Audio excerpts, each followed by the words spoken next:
కాంగ్రెస్ పని అయిపోయిందట. రేవంత్ మాట ఎవరు వినడం లేదట. కనీసం క్యాబినెట్ విస్తరణ చేయలేని అసమర్థుడు. ఏ ఫామ్ హౌస్లో ఏం జరుగుతుందో మాకు తెలుసట. సమయం వచ్చినప్పుడు అన్నీ బయట పెడతాం. 18 గంటలు పని చేస్తున్న రేవంత్ రెడ్డి ఏం చేసిండు?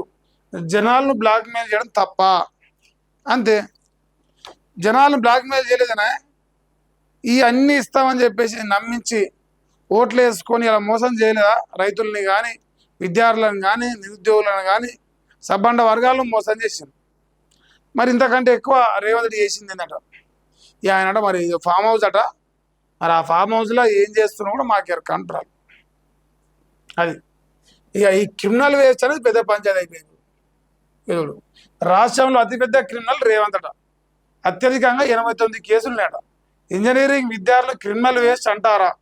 సీఎం వెంటనే బహిరంగ క్షమాపణలు చెప్పాలి, లేదంటే విద్యార్థుల సత్తా ఏంటో చూపిస్తారు. కొడంగల్లో 1,00,000 మంది నామినేషన్లు వేస్తారు బీఆర్ఎస్ నేత రాకేష్ రెడ్డి చెప్తున్నాడు. సో ఈయన ఇప్పుడు మళ్ళీ బీఆర్ఎస్ నుంచి ఎమ్మెల్సీగా పోటీ దిగబోతున్నాయి. మరి నల్గొండ, ఖమ్మం, వరంగల్ పట్టభద్రుల ఎమ్మెల్సీకి మా చింతపండు నవీన్ పటేల్ గారితో పోటీ పడబోతున్నాడు. మరి అందుకే బాగానే పేపర్లకు మెయిన్ పేపర్లు తీసుకొచ్చారు. సో కొడంగల్లో 1,00,000 మందితో రేపు నాటే ఇక ప్రపంచకంలో అంత పెద్ద గిన్నీస్ బుక్ రికార్డ్ దొరకపోవచ్చు. సో రేవంత్ అన్న అనవసరంగా అంతవరకు తెచ్చుకోకు. ఇంత బదనామాలని అవసరం లేదు. వాళ్ళకి ఏదో న్యాయం చేసి చెయ్యి. వాళ్ళ ఉద్యోగాలు నీ జైలుకి వెళ్ళి ఏమంటారు? వాళ్ళు ఆల్రెడీ 17,000 ఇంతమంది కేసీఆర్ చెప్పినవి ఉన్నాయట.